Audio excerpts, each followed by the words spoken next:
नमस्कार। मैं महिमा आपको सुनाने जा रही हूँ कथा सम्राट मुंशी प्रेमचंद जी की कहानी घर जमाई। तो आइए सुनते हैं। हरिधन जेठ की दोपहरी में ऊख में पानी देकर आया और बाहर बैठा रहा। घर में से धुआं उठता नजर आता था। छन छन की आवाज भी आ रही थी। उसके दोनों साले उसके बाद आए और घर में चले गए। दोनों साले के लड़के भी आए और उसी तरह अंदर दाखिल हो गए, पर हरिधन अंदर न जा सका। इधर 1 महीने से उसके साथ यहाँ जो बर्ताव हो रहा था और विशेषकर कल उसे जैसी फटकार सुननी पड़ी थी, वह उसके पांव में बेड़ियां सी डाले हुए था। कल उसकी सास ही ने तो कहा था, मेरा दी तुमसे भर गया, मैं तुम्हारी जिंदगी का ठेका लिए बैठी हूं क्या? और सबसे बढ़कर अपनी स्त्री की निष्ठुरता ने उसके हृदय के टुकड़े कर दिए थे। वह बैठी यह फटकार सुनती रही, पर एक बार भी तो उसके मुंह से ना निकला, अम्मा तुम क्यों इनका अपमान कर रही हो? बैठी गट गट सुनती रही। शायद मेरी दुर्गति पर खुश हो रही थी। इस घर में वह कैसे जाए? क्या फिर वही गालियां खाने, वही फटकार सुनने के लिए? और आज इस घर में जीवन के 10 साल गुजर जाने पर यह हाल हो रहा है। मैं किसी से कम काम नहीं करता हूँ। दोनों साले मीठी नींद सोते हैं और मैं बैलों को सानी पानी देता हूँ, छांटी काटता हूँ। वहाँ सब लोग पल पल पर चिलम पीते हैं, मैं आंखें बंद किए अपने काम में लगा रहता हूँ। संध्या समय पर घर वाले गाने बजाने चले जाते हैं, मैं घड़ी रात तक गायें भैंसें धोता हूँ। उसका यह पुरस्कार मिल रहा है कि कोई खाने को भी नहीं पूछता, उल्टे और गालियां मिलती हैं। उसकी स्त्री घर से डोल लेकर निकली और बोली, जरा कुएं से पानी खींच लो, एक बूंद पानी नहीं है। हरिधन ने डोल लिया और कुएं से पानी भर लाया। उसे जोर से भूख लगी हुई थी। समझा अब खाने को बुलाने आएगी, मगर स्त्री डोल लेकर अंदर गई तो वहीं की हो रही। हरिधन थका मादा क्षुधा से व्याकुल पड़ा सो रहा। सहसा उसकी स्त्री गुमानी ने आकर उससे जगाया। हरिधन ने पड़े पड़े ही कहा, क्या है? क्या पड़ा भी न रहने दोगी या और पानी चाहिए?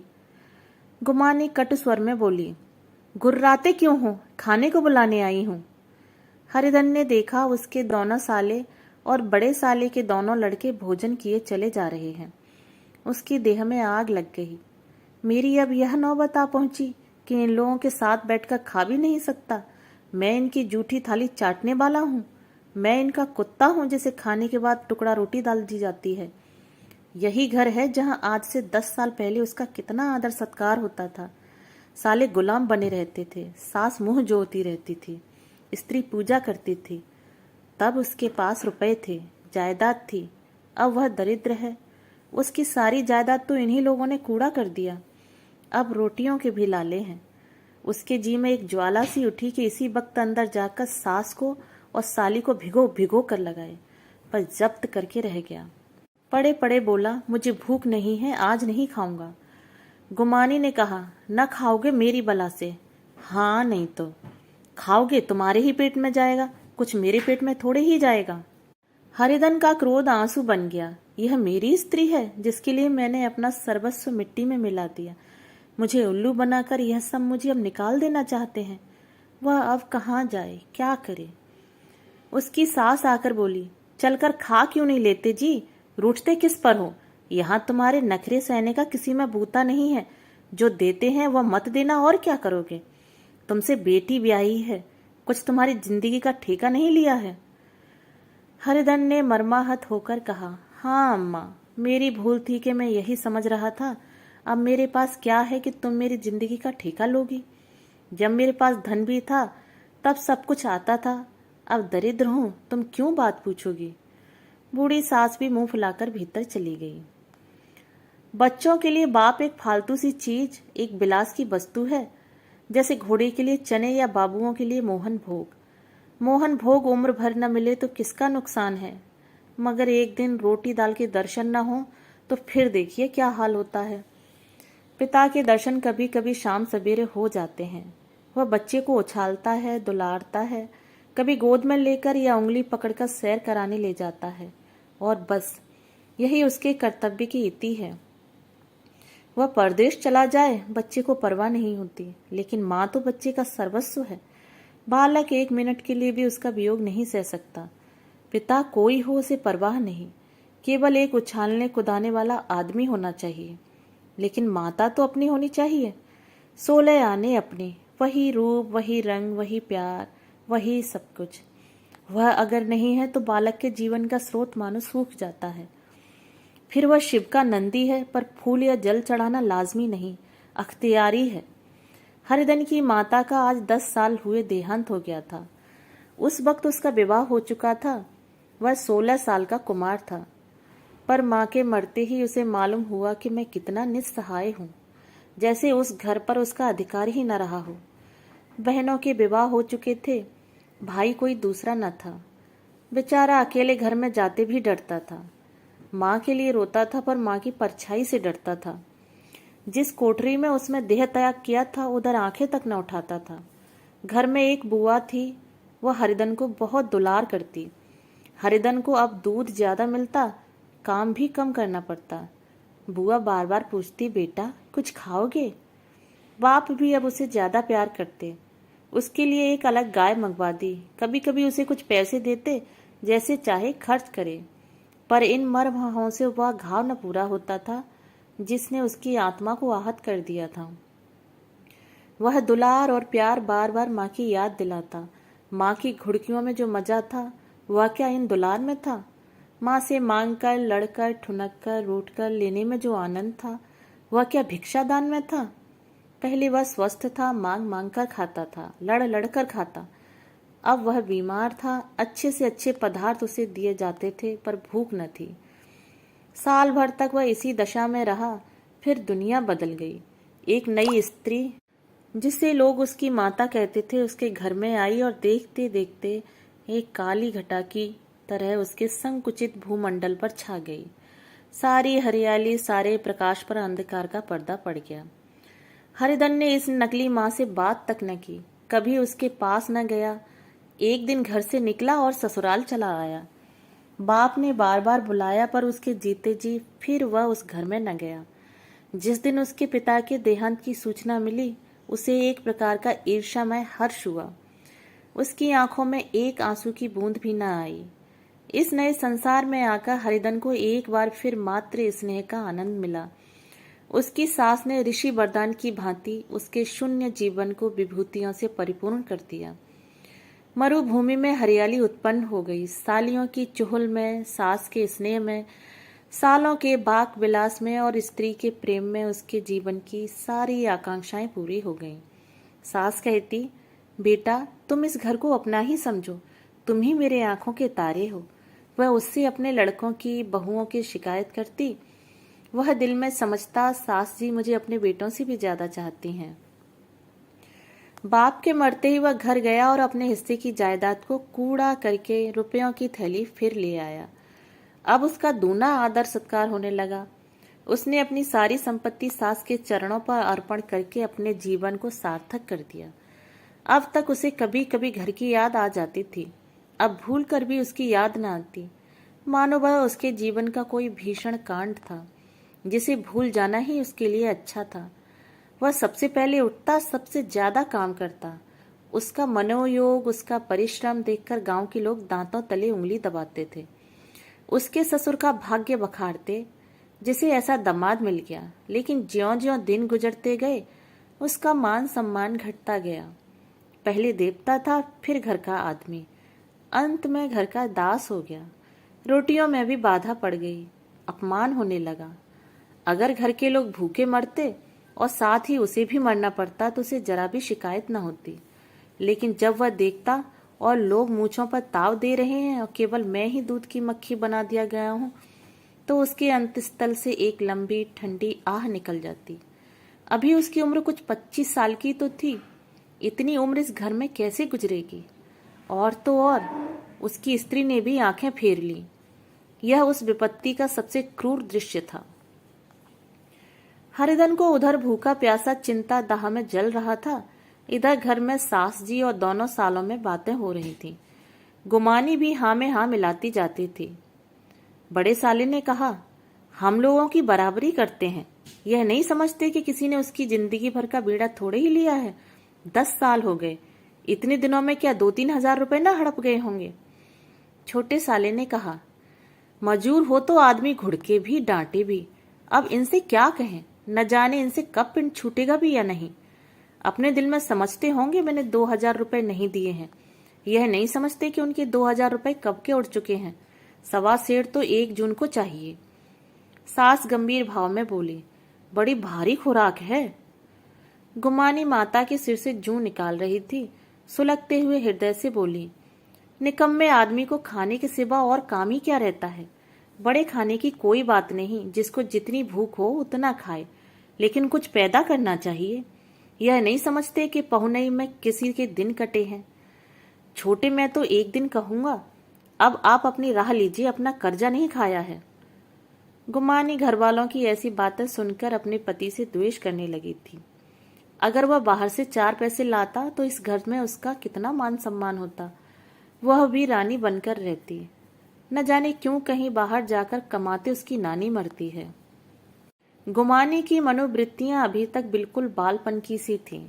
उसका अपना कोई घर न था, उसी घर का हित अहित उसके लिए भी प्रधान था। वह भी उन्हीं शब्दों से विचार करती, इस समस्या को उन्हीं की आंखों से देखती जैसे उसके घर वाले देखते थे।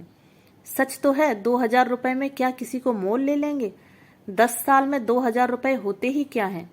200 ही तो साल भर के हुए, क्या 2 आदमी साल भर में 200 रुपए भी न खाएंगे।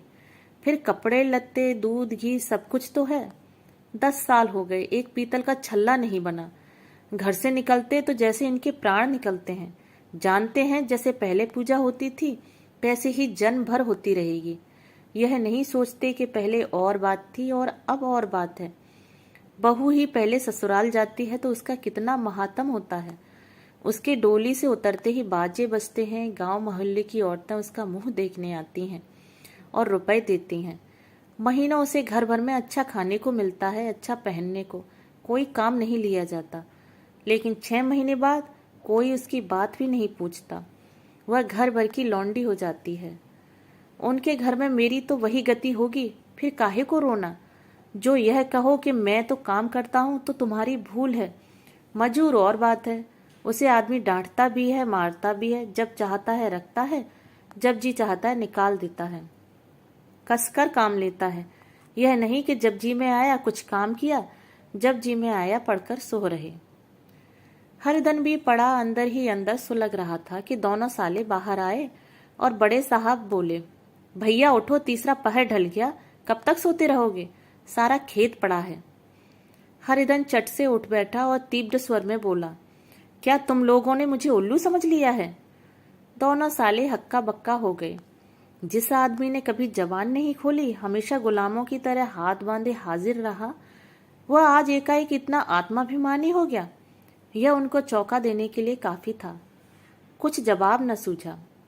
हरिधन ने देखा इन दोनों के कदम उखड़ गए हैं तो एक धक्का और देने की प्रबल इच्छा को रोक न सका।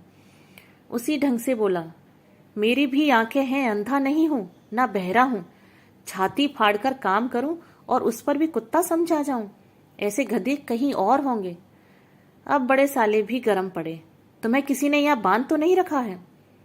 अब हरिधन लाजवाब हुआ, कोई बात न सूझी। बड़े ने फिर उसी ढंग से कहा, अगर तुम यह चाहो कि जन्म भर पाहुने बने रहो और तुम्हारा वैसा ही आदर सत्कार होता रहेगा तो हमारे बस की बात नहीं है। हरिधन ने आंखें निकालकर कहा, क्या मैं तुम लोगों से कम काम करता हूं। बड़े, यह कौन कहता है। हरिधन, तो तुम्हारे घर की यह नीति है कि जो सबसे ज्यादा काम करे वही भूखों मारा जाए। बड़े, तुम खुद ही खाने नहीं गए, क्या कोई तुम्हारे मुंह में कौर डाल देता। हरिधन ने होठ चबाकर कहा, मैं खुद खाने नहीं गया तो मैं कहते लाज नहीं आती। नहीं आई थी बहन तुम्हें बुलाने। हरिधन की आंखों में खून उतर गया, दांत पीस कर रह गया। छोटे साले ने कहा, अम्मा भी आई थी, तुमने कह दिया मुझे भूख नहीं है तो क्या करती। सास भीतर से लपकी चली आ रही थी। यह बात सुनकर बोली, कितना कहकर हार गई, कोई उठे ना तो मैं क्या करूं। हरिधन ने विष, खून और आग से भरे हुए स्वर में कहा, मैं तुम्हारे लड़कों का जूठा खाने के लिए हूं। मैं कुत्ता हूं कि तुम लोग खाकर मेरे सामने रोटी का टुकड़ा फेंक दो। बुढ़िया ने ऐंठकर कहा, तो क्या तुम लड़कों की बराबरी करोगे? हरिधन परास्त हो गया। बुढ़िया के एक ही वाक्य प्रहार ने उसका काम तमाम कर दिया। उसकी तनी हुई भवें ढीली पड़ गई, आंखों की आग बुझ गई, फड़कते हुए नथने शांत हो गए। किसी आहत मनुष्य की भांति वह जमीन पर गिर पड़ा। क्या तुम मेरे लड़कों की बराबरी करोगे? यह वाक्य एक लंबे भाले की तरह उसके हृदय में चुभता चला जाता था। न हृदय का अंत था, न उस भाले का। सारे घर ने खाना खाया पर हरिधन न उठा। सास ने मनाया, सालियों ने मनाया, ससुर ने मनाया। दोनों साले मनाकर हार गए। हरिधन न उठा। वहां द्वार पर एक टाट पड़ा था, उसे उठाकर सबसे अलग कुएं पर ले गया और जगत पर बिछाकर पड़ा रहा। रात भीग चुकी थी। अनंत आकाश में उज्जवल तारे बालकों की भांति क्रीड़ा कर रहे थे। कोई नाचता था, कोई उछलता था, कोई हंसता था, कोई आंखें मीचकर फिर खोल देता था। रह रहकर कोई साहसी बालक सपाटा भरकर एक पल में उस विस्तृत क्षेत्र को पार कर लेता था और न जाने कहाँ छा जाता था। हरिधन को अपना बचपन याद आया, जब वह इसी तरह क्रीड़ा करता था। उसकी बाल स्मृतियां उन्हीं चमकीले तारों की भांति प्रज्वलित हो गईं। वह अपना छोटा सा घर, वह आम का बाग जहां वह केरियां चुना करता था, वह मैदान जहां कबड्डी खेला करता था, सब उसका याद आने लगा। फिर अपनी स्नेहमयी माता की सदैव मूर्ति उसके सामने खड़ी हो गई। उन आंखों में कितनी करुणा थी, कितनी दया थी। उसे ऐसा जान पड़ा मानो माता की आंखों में आंसू भरे उसे छाती से लगा लेने के लिए हाथ फैलाए उसकी ओर चली आ रही है। वह उस मधुर भावना में अपने को भूल गया। ऐसा जान पड़ा मानो माता ने उसे छाती से लगा लिया है और उसके सिर पर हाथ फेर रही है। वह रोने लगा, फूट फूट कर रोने लगा। उसी आत्म सम्मोहित दशा में उसके मुंह से यह शब्द निकले, अम्मा, तुमने मुझे इतना भुला दिया। देखो तुम्हारे प्यारे लाल की क्या दशा हो रही है। कोई उस पानी को भी नहीं पूछता। क्या जहां तुम हो वहां मेरे लिए जगह नहीं है? सहसा गुमानी ने आकर पुकारा, क्या सो गए तुम? ऐसी भी क्या राक्षसी नींद? चलकर खा क्यों नहीं लेते? कब तक कोई तुम्हारे लिए बैठा रहे? हरिधन उस कल्पना जगत से कुरूप प्रत्यक्ष में आ गया। वही कुएं की जगत थी, वही फटा हुआ टाट, और गुमानी सामने खड़ी कह रही थी, कब तक कोई तुम्हारे लिए बैठा रहे? हरिधन उठ बैठा और मानो तलवार म्यान से निकालकर बोला, भला तुम्हें मेरी सुध तो आई? मैंने कह तो दिया था मुझे भूख नहीं है। गुमानी, तो कितने दिन तक नहीं खाओगे? अब इस घर का पानी भी नहीं पीऊंगा। तुझे मेरे साथ चलना है या नहीं? दृढ़ संकल्प से भरे इन शब्दों को सुनकर गुमानी सहम उठी। बोली, कहाँ जा रहे हो? हरिधन ने मानो नशे में कहा, तुझे इससे क्या मतलब? मेरे साथ चलेगी या नहीं? फिर मेरे पीछे से ना कहने कि मुझसे कहा नहीं। गुमानी आपत्ति के भाव से बोली, तुम बताते क्यों नहीं कहाँ जा रहे हो? तू मेरे साथ चलेगी या नहीं?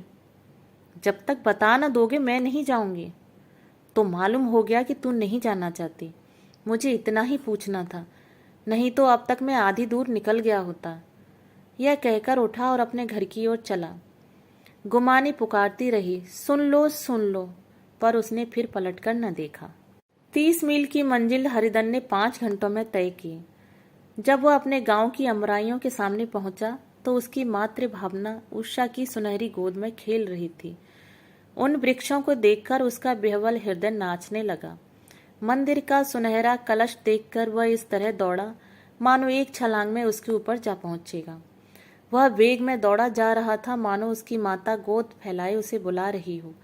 जब वह आम के बागों में पहुंचा, जहां डालियों पर बैठकर वह हाथी की सवारी का आनंद पाता था, जहां के कच्चे बेरों और लिसोड़ों में एक स्वर्गीय स्वाद था, तो वह बैठ गया और भूमि पर सिर झुकाकर रोने लगा, मानो अपनी माता को अपनी विपत्ति कथा सुना रहा हो। वहां की वायु में, वहां के प्रकाश में मानो उसकी विराट रूपिणी माता व्याप्त हो रही थी। वहां की अंगुल अंगुल भूमि माता के पद चिन्हों से पवित्र थी। माता के स्नेह में डूबे हुए शब्द अभी तक मानो आकाश में गूंज रहे थे। इस वायु और इस आकाश में जाने कौन सी संजीवनी थी जिसने उसके शौकार्त हृदय को फिर बालोत्साह से भर दिया। वह एक पेड़ पर चढ़ गया और उधर से आम तोड़ तोड़ कर खाने लगा।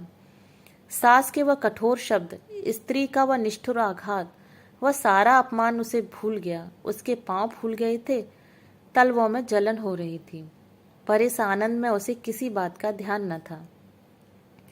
सहसा रखवाले ने पुकारा, वह कौन ऊपर चढ़ा है रे? उतर अभी, नहीं तो ऐसा पत्थर खींचकर मारूंगा कि वहीं ठंडे हो जाओगे। उसने कई गालियां भी दी। इस फटकार और गालियों में इस समय हरिधन को अलौकिक आनंद मिल रहा था।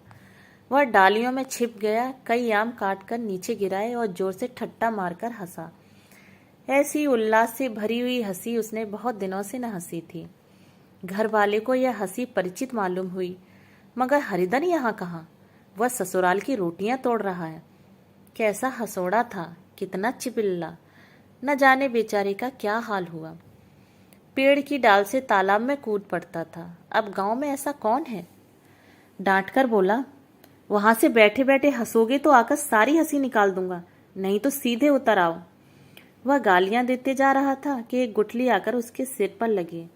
सिर सहलाता हुआ बोला, यह कौन शैतान है? नहीं मानता? ठहर तो, मैं आकर तेरी खबर लेता हूँ। उसने अपनी लकड़ी नीचे रख दी और बंदरों की तरह चटपट ऊपर चढ़ गया। देखा तो हरिधन मुस्करा रहा है। चकित होकर बोला, अरे हरिधन, तुम यहाँ कब आए? इस पेड़ पर कब से बैठे हो? दोनों बचपन के सखा वहीं गले मिले। यहाँ कब आए? चलो घर चलो। भले आदमी, क्या वहां आम भी मयस्सर न होते थे? हरिधन ने मुस्कुराकर कहा, मंगरू, इन आमों में जो स्वाद है वह और कहीं के आमों में नहीं है। गांव का क्या रंग ढंग है। मंगरू, सब चैन चान है भैया, तुमने तो जैसे नाता ही तोड़ लिया। इस तरह कोई अपना गांव घर छोड़ देता है? जब से तुम्हारे दादा मरे सारी गृहस्थी चौपट हो गई। 2 छोटे छोटे लड़के हैं, उनके लिए क्या होता है? हरिधन, अब उस गृहस्थी से क्या वास्ता भाई, मैं तो अपना ले दे चुका। मजूरी तो मिलेगी ना? तुम्हारी गैया ही चरा दिया करूंगा, मुझे खाने को दे देना। मंगरू ने अविश्वास के भाव से कहा, अरे भैया, कैसी बातें करते हो? तुम्हारे लिए जान हाजिर है। क्या ससुराल में अब न रहोगे? कोई चिंता नहीं, पहले तो तुम्हारा घर ही है, उसे संभालो। छोटे छोटे बच्चे हैं, उनको पालो। तुम नई अम्मा से नाहक डरते थे, बड़ी सीधी है बेचारी। बस अपनी माँ समझो, तुम्हें पाकर तो निहाल हो जाएगी। अच्छा, घरवाली भी तो लाओगे? हरिधन, उसका अब मुंह न देखूंगा, मेरे लिए वह मर गई। मगरू, तो दूसरी सगाई हो जाएगी। अब की ऐसी मेहरिया ला दूंगा कि उसके पैर धो धोकर पियोगे, लेकिन कहीं पहली भी आ गई तो? हरिधन, वह न आएगी। हरिधन अपने घर पहुंचा तो दोनों भाई भैया आए कहकर भीतर दौड़े और माँ को खबर दी। उस घर में कदम रखते ही हरिधन को ऐसी शांत महिमा का अनुभव हुआ मानो वह अपनी माँ की गोद में बैठा हुआ है। इतने दिनों ठोकरें खाने से उसका हृदय कोमल हो गया था।